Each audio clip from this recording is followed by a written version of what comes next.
Hello, good evening, everyone. Welcome to season 3, episode number 15 of the P.W.P Sessions podcast. I am your host, Noelle Figueroa. Thank you for joining me this evening.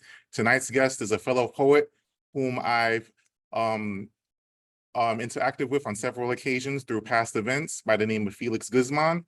So happy to have him tonight, to have him on this podcast this evening to have a conversation. Thank you all so much for joining in. Now, for those of you that may not be already familiar with this podcast, the P.W.P Sessions, or the Poets with Purpose Sessions podcast, is a podcast that I created where I interview new or established authors of poetry, as well as rappers or MCs, and I feature a performance of their work along with an audience Q&A session. I am your host, Noelle Figueroa. I am a poet, author, blogger, workshop facilitator, and event host, and I am the creator of the P.W.P Sessions. Tonight's guest is Felix Guzman, and this is his bio.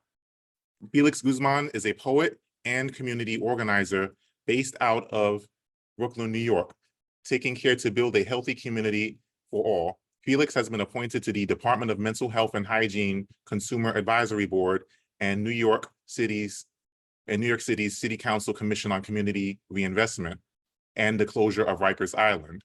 Writing for redemption and restoration, Felix has been published in Voices of Fortune twice and has 2 poems featured on the Fortune Society Success Stories album by the Fortune Society. He has performed poetry at venues, press conferences, rallies, open mics, and award ceremonies, including the steps of City Hall, Carnegie Hall, New York Poets Cafe, Staten Island Fatherhood Awards, and more. His periodical writing has appeared in the New York Daily News as an opinion editorial on the issues of homelessness, and in City Voices newspaper on the issue of removing law enforcement from encounters with persons experiencing emotional crisis. With a chapbook, Savage Garden, Concrete Jungle, and same-titled audiobook, and a full-length poetry collection entitled You Hold Space, You Have Value, You Are Loved, on the way, Felix is looking to promote the narrative that redemption is always possible. Hoping to be able to incorporate his lived experience into providing recovery-oriented instruction in therapeutic practice, Felix is working towards becoming a poetry therapist in the future, and you can find him online at his website, felixguzman.com. Now, ladies and gentlemen, here is Felix Guzman. Hey, Felix, how's it going? Good evening. Well, hello. Hi, good evening, everyone. I'm always in awe of the trajectory that got me to being a feature on hearing my bio. Sometimes I'm like, wow, like, you know, I've done a lot, but I still feel that kind of bit of imposter syndrome. So I'm grateful to again be recognized as someone with a narrative that is captivating, but also just a redemption arc. Yeah, So definitely. Glad you have on my podcast to have this conversation. Or Mhm. we'll start off with a basic question. Who is Felix Guzman? Like, how would you describe yourself or define yourself? Poet, community organizer, advocate. Also facially different. I don't want to say superstar. I was gonna say something else, but I'm not sure if I should censor myself. But just a great person who just really kind of believes in authenticity and also being intentional and not causing harm. So all my moment to moment, every moment is purposefully lived and just intentional with how I carry myself and who I choose to be around and such. So I want to be around people leaning into purpose, potential, and healthy power, and not of ego and such. So I want to be able to proudly go anywhere and be be of the people. So yeah. Excellent, excellent. Now, how did you get your start in poetry? Because, not every Oh. poet starts out into poetry the exact same way. Like, how did you get your start?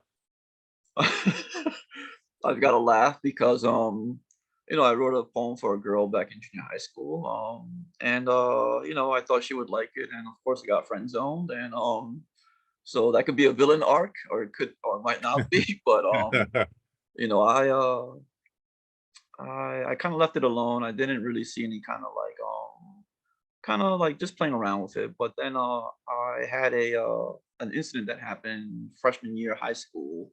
So that was my first poem that I wrote in about eighth grade. So there was eighth grade was when I realized, oh wow, like like girls, puberty, and all that. And I lived in the friend zone for a bit, and then high school happened, freshman year, first month of freshman year, September. I got viciously mugged at gunpoint. I got pistol whipped into and out of consciousness several times. Because at that time, I had a code that I worked hard for that people wanted because of gang initiation or whatever. And so I felt removed from like feeling purposeful or just even like life had a meaning.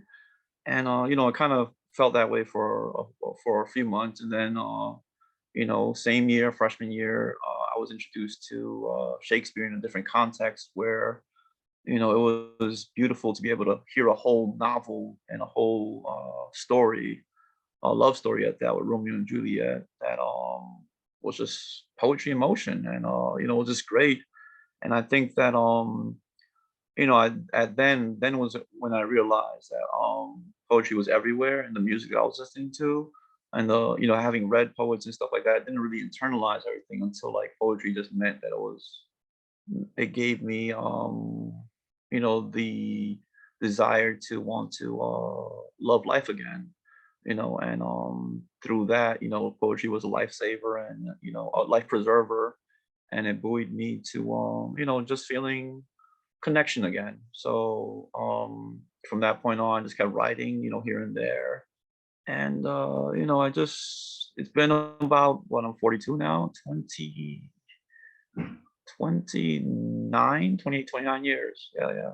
So I've gone through quite a bit of trauma, but because I have poetry, I'm alive. you know. Well, that's great to hear, man. Definitely, definitely. Now, at the moment that you decided to start taking your poetry seriously, what Mhm. were the first subjects that you wrote about? I think I've I have to provide a little bit of context around this.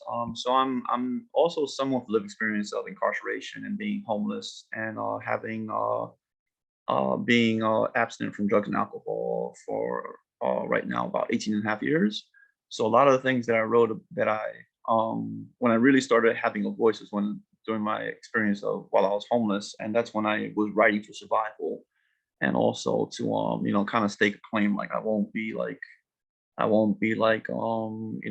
refuse my dignity and so forth. And so it changed from, writing just about, love and redemption and to really really about the principles of restitution, dignity, integrity, and also, being restored and renewed. And so I didn't really, see it as a lifesaver until that experience being unhoused in the shelter system and so forth was just was one of the most inhumane experiences that to be thrown away by society and said that pull yourself up by the bootstraps.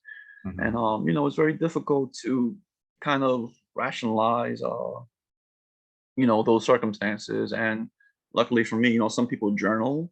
I write poetry, and it helps me to document the emotions that I was experiencing and the madness of the moment. And also it made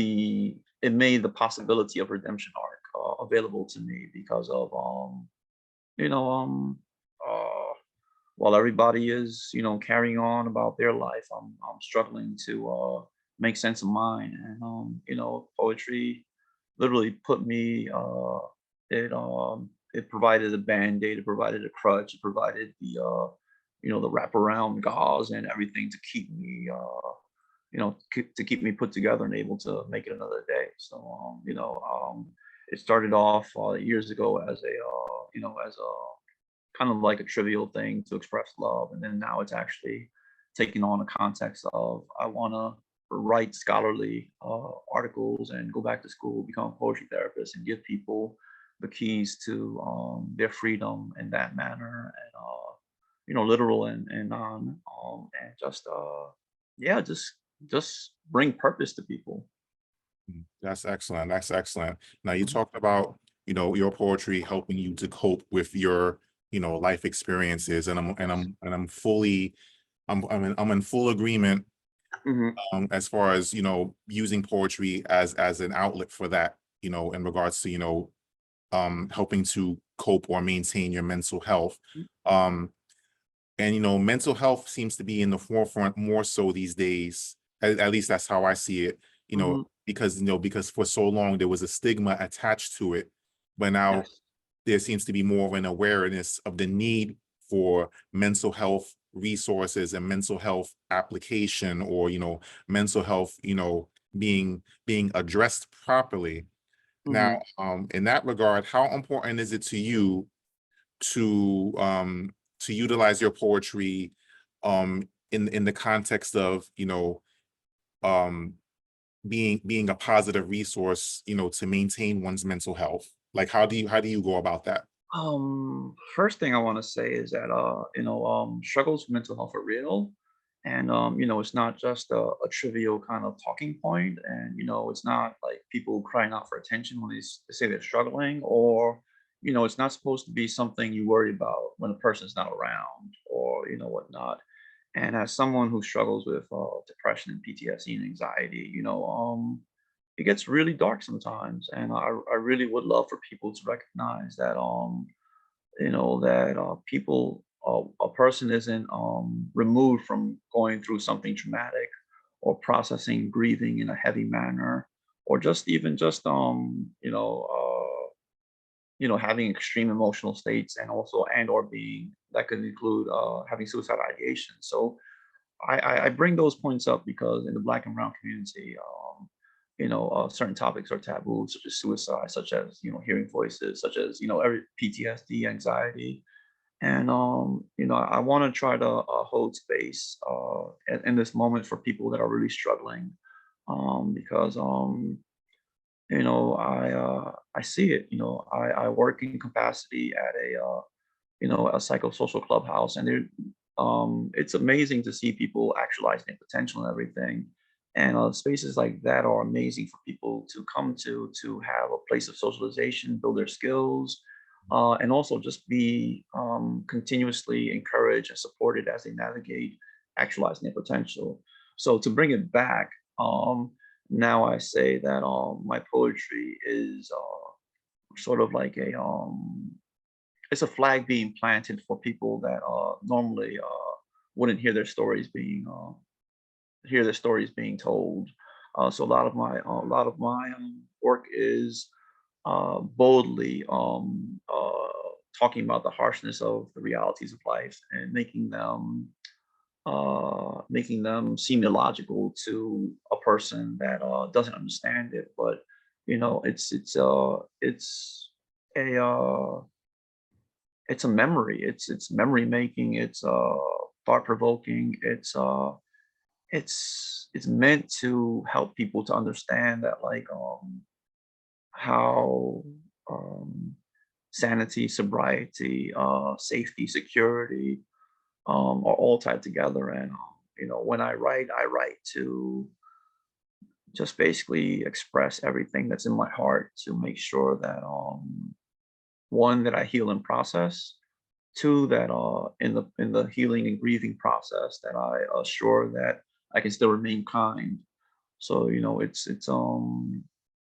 sometimes my poems are prayers, and sometimes they're not, but they're definitely just reminders of myself to keep being kind to others and to myself, because it's always important to know that you know, not everyone has been provided appropriate coping strategies. Not everyone understands the power of a healthy relationship with a therapist, or healthy relationships in general, or healthy relationship with hope, faith, anger. And so I talk about a lot of that in my writing, because for me, I didn't have the capacity to have elders around to kind of help mold me and such. And so I learned through books, through poetry, and how to really create the safety that I've always needed, and the security that I needed for myself to basically assure that that when I come to people I come to persons who I meet as a blessing, and not as a chaos agent, or someone that's going to distract them from their purpose, or cause harm. It's all about just moving people into living authentically, in integrity, and realizing that there are people out there who have amazing, beautiful stories to share, and to share space with, and to also understand that the capacity for healing and being and becoming and belonging is truly remarkable. Take it from someone who's gone through trauma after trauma after trauma, and still refuses to let trauma win. That's powerful. That's powerful. Now, when you're dealing with subjects of mental health and healing, or Mhm. or any subject for that matter, who or what would you say you would give credit to helping you to develop your skills as a writer in order to um um properly express these sentiments or these ideas Um, in a way that resonates with you? yes. So, my five main poetry influences, who I credit to helping me develop kind of my own style, are Emily Bronte, Tupac Shakur, Maya Angelou, Langston Hughes, and William Shakespeare. And in that, there's a wide range of emotional roller coasters and so forth, and just also kind of really the range of frustrations and disappointments and challenges and obstacles to overcome. And so I credit them for oh shoot, are you still there? Oh, Yeah. sorry, my screen went black. I credit them for giving me the capacity to understand that poetry can be it doesn't always have to be beautiful. It doesn't always have to be happy go lucky. It can be a wide range of gloomy, sad, angry. It can be, I don't have to sit behind a paper and pen with a pen and write something about things I've never experienced. you know I think that when I write, I provide a beautifully kind of melancholic view on the realities that I've experienced, but not for a purpose of creating kind of shock value or trauma porn or anything like that, but for the purpose of really giving people insight into the journey that I've been on to remain on a healing journey, and not on a self-destructive path. Having been incarcerated, having been homeless, having been in psychiatric hospitals, and going through a range of just setback after setback. um you know Poetry allowed me to be more than just broken. It gave me a real desire to tell the stories that aren't told, and so forth. And I'm not sure if for me, since I lived my life, and also I had surgeries over the last 12 years to sort of give more symmetry to my face.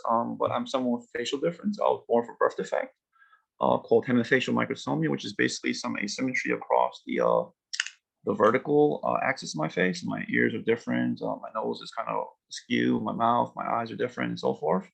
And so, uh, poetry gives me, poetry allows me to spotlight the internal beauty that otherwise would go unnoticed. And it gives me an appreciation for the blemishes, the scars, and the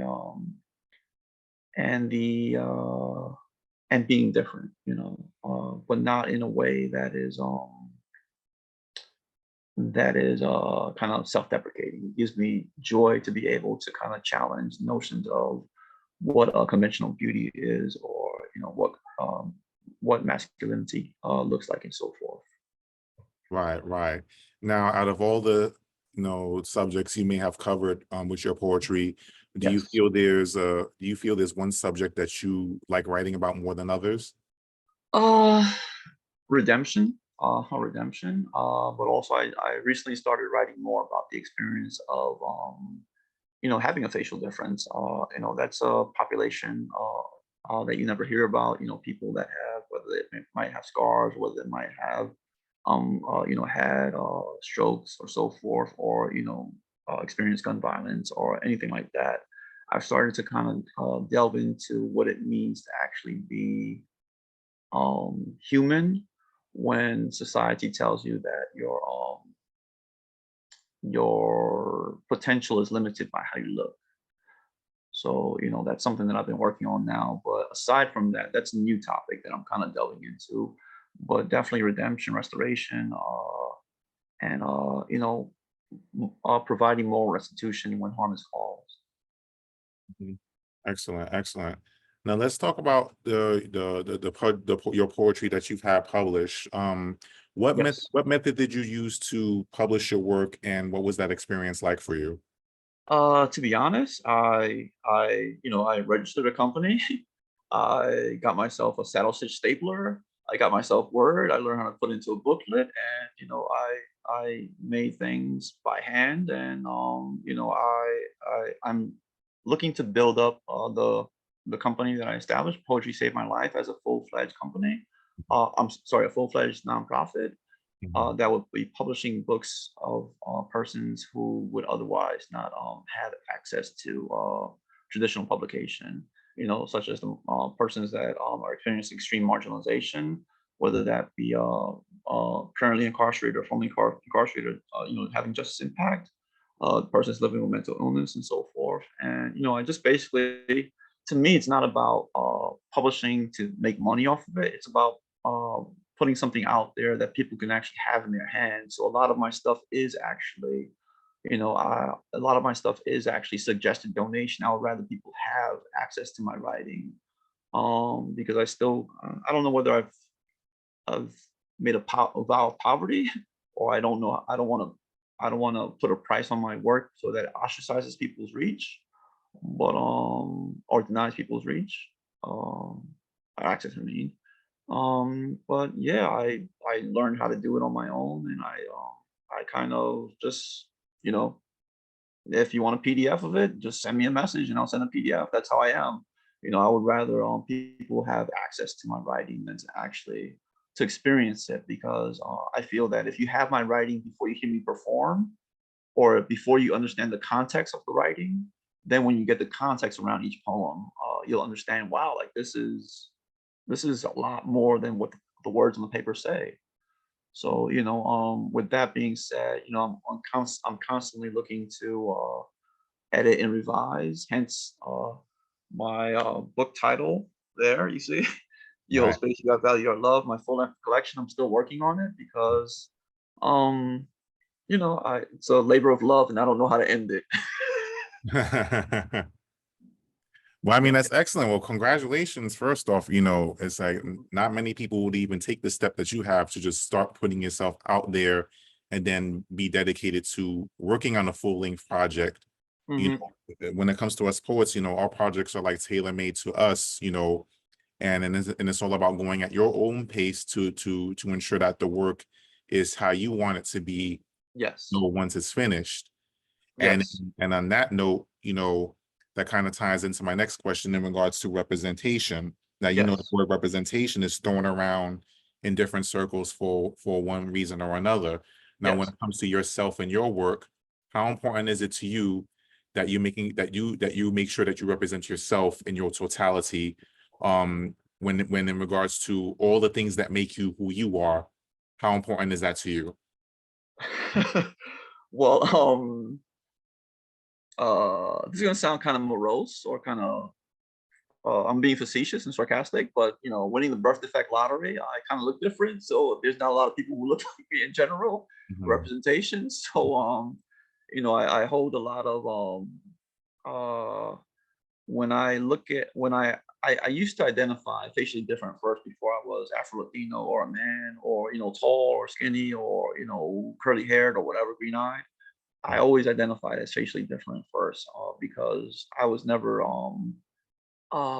given an opportunity to be anything other than on the periphery of normal until recently, even until I started realizing that confidence and self-esteem are inherent uh, things to build on always. And so when I hear about representation, I hear about, for me, when I hear representation, I want to hear the stories that don't get told. I want to hear about, the redemption arcs. I want to hear about the standing in integrity when your stomach is touching your back, and or you haven't eaten all day, Mhm. or everyone around, everywhere, every person around you is committed to causing harm, and you're observing and saying no, or you're choosing your sanity, sobriety, and faith and hope around before actually delving, like letting the darkness overwhelm you. So when I hear about when I hear that sorry, when I talk about representation for me personally, I how I want to how I represent myself is in authenticity, vulnerability, and also understanding that though I am a sum of all my traumas, I am not a sum of all my traumas. And to understand who I am as a person, you have to understand that I grew up and with a facial I was born with a facial difference growing up in a West Indian Caribbean neighborhood of Crown Heights, Brooklyn, going to a predominantly African American Caribbean junior high school and elementary school and junior high school, not having many Latinos, Hispanics around me to be in community with, being raised by a mom who did her best with a third grade education and religiously instilled in us Catholicism and the belief of being more than the sum of your actions, and that everyone is redeemable. And I want to just kind of hold place in society as a poet, tried and true. So when you see me, you see every poet that's ever written something, or anyone who can be a poet by just writing something or saying something. And so when for me, representation means bravely standing in truth and doing it so that other people can follow their passions. And if that's following you in your footsteps, that's great. And if it's not, I hope that changing the world for the best is a part of that dynamic. Mm. Excellent, excellent. Now, how would you define a safe space? And would you say your writing or your poetry contributes to making a safe space creatively? Um, how would I define a safe space? First is allowing it allows vulnerability. Vulnerability goes both ways. To be a safe space, it has to be reciprocal, a reciprocal relationship with a person, party, or so forth. So when I choose to always try and be in safe space because again, I understand what it's like to to observe the world burning around you, trying to make it out through the fire. And so for me, I'm a person led by their heart. I'm on the autism spectrum, so for me, safety sometimes also means illogically or rationally, kind of believing in the best. But for me, safety means how my writing cultivates safety is actually expressing my vulnerability and my uh, extreme optimism, my idealism to challenge the views and perspectives of other people around the notions of what community should and shouldn't be, and also what everyone in life is deserving of. So it's from I approach life from a place of non-judgment, a place of honoring everyone with positive unconditional positive regard, and also believing in grace. My poetry provides grace for those the circumstances that brought me to write them, the people that influenced me to write them, the systems that I was impacted by, and the grace that allows me to come out on the other side of all this trauma, as the rose that grew from the from and through the concrete to bloom fully, to be appreciated, and regardless of the blemishes, the scars, the wrinkles, still be able to, you know, be yelled at, be aggressed on, threatened, and be like, okay, right, thank you, and that's the kind of grace that I talk about. Is I personally have made a commitment to nonviolence, and I'm starting to write about that in my writing, because again, as a pacifism in a hyper kind of aggressive, hyper violent world, and in the spaces that I've been in, observing and avoiding, and also providing grace to understand that people are led by emotions that sometimes get the best of them. And in my writing, I write about, you know, the people that I've met who have beautifully made an impact on me, whether that meant that I saw them struggling to, uh, have an honest meal when they were not used to what they're eating, or I write about people going through GED classes in prison, or writing letters to their family, or about someone learning how to pray, or understanding what having a relationship with hope and faith can be like. And so a safe spaces for me have allowed me to come to the realization that, though the world is not meant for wallflowers, it is the wallflowers that can give access to the beauty of life and safety.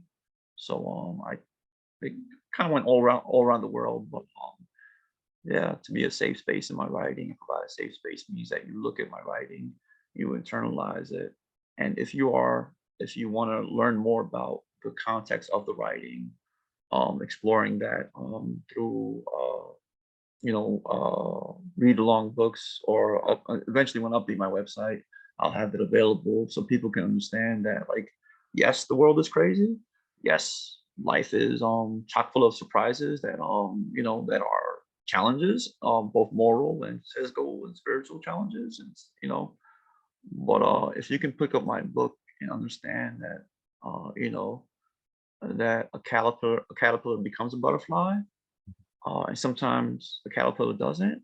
It just stays the same, and that's beautiful too. Because it's all about just you know the journey, and the grace that's offered and extended, that's received and extended in offering. So yeah, I hope that my writing is a peace offering, and a little bit of grace necessary to influence a change perspective, or strengthen a healthy dynamic mindset. Excellent, excellent. That's definitely on point. And that provides the perfect segue to our next segment, because now it's time, ladies and gentlemen, for Felix to take the mic. So at this Yes. time, Felix, you're giving, I'll give you space to do up to 5 poems. You don't Okay. have to do 5, but I'll give you space to do 5 so our audience can get an idea of, who you are and what your poetry approach or style is like. So at this time, the floor is yours. Okay. Awesome. So okay. So this is one of my pieces that I always oh, okay. This is one of my pieces that I always do. It's one of my favorites. I like to start with this one and end with the same. I start with this one and end with the other one that I'm going to do at the end. This one's called "Brighter Burns My Light." So it's just about the it can be a prayer to oneself, the divinity within oneself, to kind of, when faith and hope seem irrational or logical, or just trying to make it through another moment. Brighter burns my light. So, broken but not forgotten, alive, I'm not a ghost of my past. Provided for as I need, I, who have nothing, have as I ask. My yesterdays now, an eternity a ways away from what used to be. I believe you, merciful, loving, and blind. Never are you with how you love me. brighter burns my light. So because of you, brighter burns my light. So trace your steps through the darkness. I endeavor so always. Troubled when not wanting, refuse another their peace. Away sweep every tear before they stain the pillows of my cheeks. I, I who have nothing, with the hell of old have made peace. Brighter burns my light. So because of you, brighter burns my light. So what does it mean to be free? What does it mean to be free? Okay, awesome. And this is a piece called Fathers in the Wind. It's a newer piece that I started to incorporate into my performances. It's just about kind of making space for great fathers who are trying their best to be active participants and co-parents. Fathers in the Wind. Speaking volumes for 2 lifetimes, being a poet is a lifeline outward of childhood dysfunction. Intergenerational absentee fathers, the legacy I want not to be mine, a bloodline of royalty unrecognized. Carrying the blood alcohol content to the amount of death by intoxication, spirits by other names, anger, and perpetuated abandonment. Captive of emotion, resentments wearing heavy on eyes, blackened by little boy waiting by the window, brokenness and family court trauma of being judged. You are not worthy. The blues of your mini-me are better off not glimpsing upon your presence, and without your death-defying kindness, and without your embrace, and without your love, caged by the irrational and enmity, a plethora of prescriptions color my memory with a void of peace. A colorlessness, a vacuum of consistent affirmations. I love you, son. You are why I live humbly. The sounds of your pitter-patter are equally as loud as the walking away that was necessary to never be caged again. Did my father choose alcohol over me? Did I choose freedom over my son? Does my son choose nonverbal communication indefinitely because silence speaks louder than words of fathers in the wind? My every word is an offering to who the men in my lineage be. 2 generations of neurodivergence born in America documented. The stories I have yet to live by feather, not by brick. My mother taught me the importance of ritual, but the Father above is not a physical source of comfort. A love language that I seek in others who verbalize I love you with violence. I am not who hurt you. I wish I could tell them. Respect the grace I offer you and reciprocate. My child deserves to know his father's love that transcends trauma. The poetry that is me is a historical document of the diaspora. Born of great-grandparents who tended tobacco farms on my mother's side and great-grandparents on my father's side that are blanks to be filled in. But I wonder why my father couldn't love me enough to leave the liquor alone. With eyes being passports to the beauty of infinite potential, I live and die daily, resurrected by the need to tell the story of the absence of my presence. Suicide sometimes seeming as the remedy for judgment. I live between the margins of brighter burns my life so, and breathing is an act of resistance. No one knows the scars the heart I wear on my sleeves has, because stigma tells the flesh is sacred and undeserving of blemish nor ink pigment. The nudity of vulnerability, I prefer to that of visage and physique.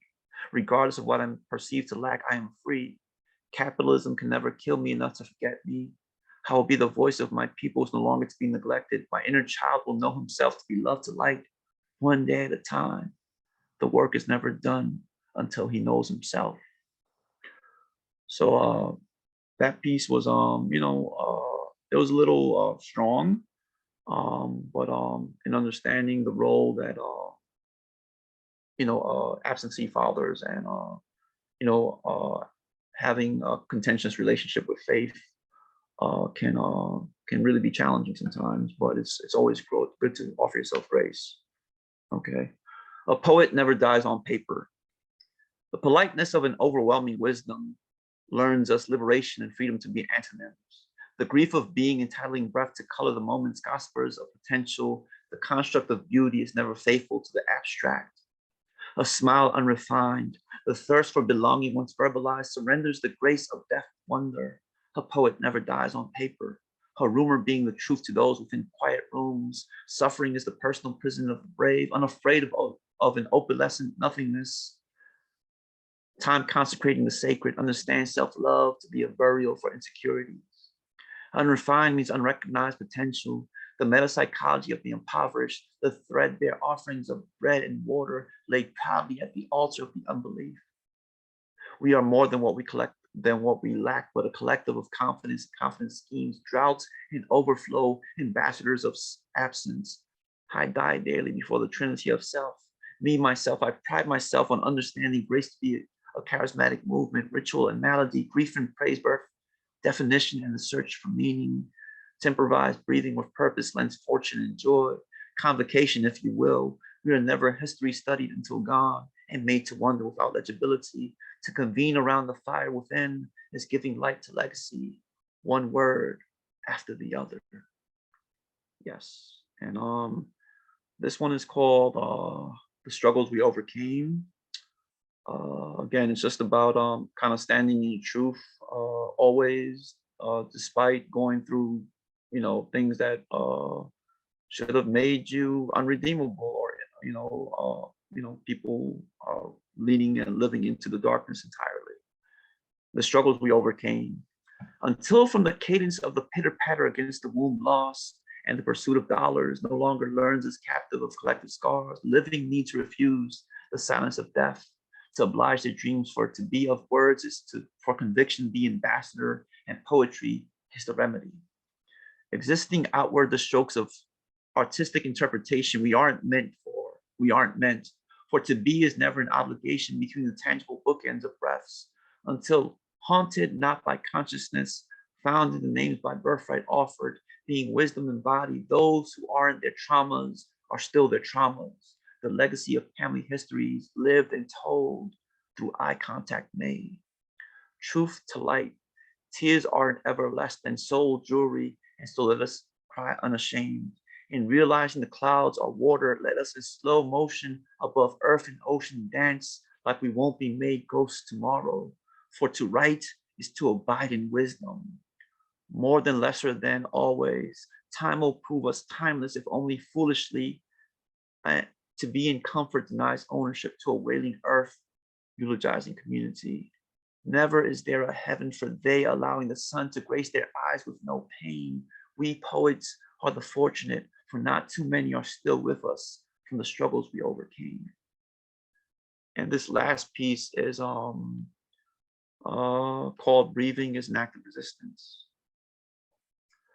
When breathing is an act of resistance, breathing is an act of resistance, the life giver to revolutions coming and gone, the breath coursing through lungs promised not to another, the undertaker of nightmares and conduit for all achievements. When all seems still understand while we breathe, we move, gliding through the vacuum of space. Whether 10 toes planted firm or taking flight in dreams where distance grows between the truths being lived aloud, progress is made. And as such, let us prepare. Let us prepare to fail, allow our fires to be reduced from overwhelming to diminishing to entirely overcome. We are gatekeepers. We are the love others seek for them. We are shipwrecks, but still discoverable. We are poets with fortunes in our eyes, more than ever fathomable. We are truths lived aloud. We are the communities we once built for those to pitter patter after us. We are the legacies we write to hold space for us in our absence. When all seems lost and gasping between cries, look for correction in the words of poets past and present to remind you how to breathe. When you want to give up, refuse to see yourself as nothing. At times to weather the storm, all to do is live. So live with the understanding that when all seems too dark to endure, breathing is an act of resistance. Thank you. Yes, excellent, excellent. Ladies and gentlemen, that was poetry selections by Felix Guzman. On point, Felix. Very powerful material, very transparent material. Thank you so much for sharing. Awesome, awesome. Now, ladies and gentlemen, we're gonna shift gears for the next few minutes, and we're gonna dive right into our Q&A. Now, here's a good question for you. If you could collaborate with any poet, living or deceased, who would it be and why?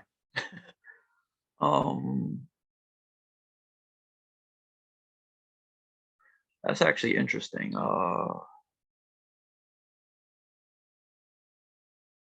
Does it have to be a poet? Can it be a writer? Could be, could be. Okay, so as I've I've always kind of lived this kind of like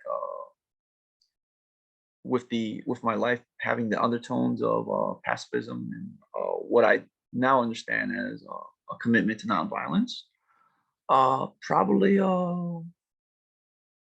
Martin Luther King Jr. I really love the capacity and such to believe so much in faith and hope, and to live into purpose, potential, and power. And that's also without I can't mention Martin Luther King without mentioning Bayard Rustin, who also helped write to collaborate on speeches. So the capacity to galvanize uh, you know a nation of peoples to no longer see things as rights that weren't of integrity, or of respecting people's autonomy, was amazing. To be able to shine the light on the the indignities, and galvanize the changes that came. So yeah. Excellent, excellent. Now, when all is said and done, like, what would you hope to accomplish with your work? Uh, um, for everyone to have access to it, definitely. And my definition of success is kind of it's not about how many books are sold, or how many platforms I've been on, or where I've been published and such. But I would love to be required reading in the school system here, the public school system in New York City. I would love to inspire you know the kids in my neighborhood, District 17, Crown Heights, Brooklyn, to basically say, you know, you can be more than a moment, and so if I could, wow, I just would love for everyone to have access to it, and that's why my work comes with a suggested donation. Mhm. Excellent, excellent. Now, aside from what was already mentioned in your bio, are there any other accomplishments or achievements that you would like to share with our audience? I actually have three available chapbooks, um, which are available via PDF version. Again, at suggested donation, or that means free, if anything, as well. And I'm working constantly on doing my revising my full length collection, and trying to you know release it in a healthy manner, so that it doesn't it has traction to live on, just besides a Facebook announcement. you know um but I've done a bunch of stuff. But what I've done a bunch of stuff. I've featured here and there, and I published here and there. But I don't know. I guess it's hard to answer that.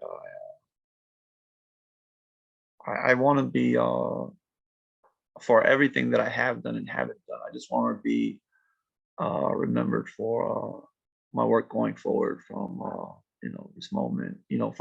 This moment going forward, as spotlighting a commitment to nonviolence. And not writing things that are uh, that are not of integrity, that don't aren't authentically me. And I wish that my writing doesn't come across as trauma porn. Um, and I just hope that that it's seen for the intricate, delicate, complex, uh, dynamic nature of challenging, you know, human emotions.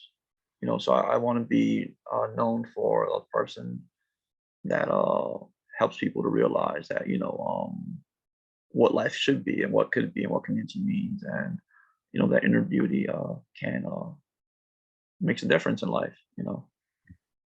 Definitely, definitely. And do you have any other projects or events coming up that you'd like to announce? uh I've taken a step back from doing things, as I was going through a bit of depression. So I just started working recently. So yay for you know, you know, getting into purposeful existence again. Mhm. And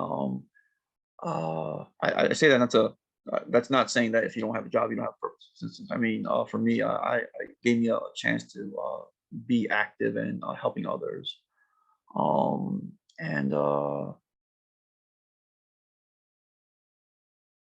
I'm kind of lost to how to answer that. I don't know without giving you a concise answer. No, no worries, no worries. Well, I do want to congratulate you on all that you've accomplished, Mhm. and I wish you all the best, with whatever future endeavors that you choose to put your Yes. hands to. Yes. Now, before we close out, can you share where you can be found on Oh, social? yes, I have one accomplishment, I'm sorry. No worries. Um, I'm gonna be part of the second cohort of the Dominican Writers Association's Writers Retreat Mm, this summer. I was part of it last year. I was part of the inaugural cohort, but I had some health difficulties. But I plan to incorporate a lot more Spanish language, bilingual Spanglish pieces into my poetry writing, and yeah, so look to see me mangling Spanish public, publicly on platforms everywhere. So yeah. Hilarious. But that's a great accomplishment, man, to be a part of that. Congratulations. Yeah, yeah. Thank you, thank you. Excellent, excellent. Can you share where you can be found on social media and where everyone can find your books? Yeah, so my usernames on everything is on TikTok, Instagram, Facebook, IG, and Cash App, Venmo, Zelle is Felix Guzman 81. That's my full name, Felix Guzman. The number's 81. Uh, that's also my Gmail too. So if you want to hit me up via Gmail for any opportunities or any kind of speaking engagements, performing engagements. And also, if you're interested in my writing again, just DM me, message me, just contact me. And again, all my writing is accessible, suggested donation. So if it's based on honor, I let people access my writing through the honor system. What is comfortable for them. But again, like on my website, I'm going to be updating it going forward to have my books in the media section. And if you ever want to hear something, just DM me or message me, and I'll keep you aware of any of my features or any kind of releases and so forth going forward. Mhm. Excellent, excellent. So as we close out, ladies and gentlemen, there's just one more thing I'd like to do, and that's to say thank you. First off, Felix, thank you for coming through. Excellent conversation, very powerful and transparent and thought-provoking poetry. Thank you for sharing your work, and I wish you all the best in your future endeavors and future events. It's awesome work, man, and I'm happy and excited for all that you have accomplished, and looking forward to seeing what you going to accomplish moving forward. Yes. Coming up next is episode 16 featuring Logan Walker. That will be on Monday, February 19th at 8 p.m. Eastern Standard Time. For more information about Poets with Purpose and the P.W.P sessions, you can call me at 646-372-6230 or email me at poetswithpurpose@gmail.com. All of my logos and flyers were designed by the awesome team at Eclipse Graphics. You can find them on Instagram at @Eclipse Graphics NY to see samples of their work and to reach out for them if you like assistance with your projects. For those of you that would like to make a donation, you can do so through PayPal, Tap Media Man, $Anointed Pen, or through Zelly utilizing my phone number. And ladies and gentlemen, that is a wrap for episode number 15. This episode will be uploaded to the Poets with Purpose YouTube channel within the next hour or so. So be on the lookout for that so you can share the link with your social media channels. Felix, thank you again for your time and your talents. Excellent work. I encourage you to keep going, keep thriving, keep pursuing excellence, keep pursuing everything that's good and perfect with the world of poetry, man. Awesome to have you on my Thank podcast. you. Thank you so much. Many thanks to my Yes. audience. Have a good night and God bless. Thank you. Thank you. Take care, everyone.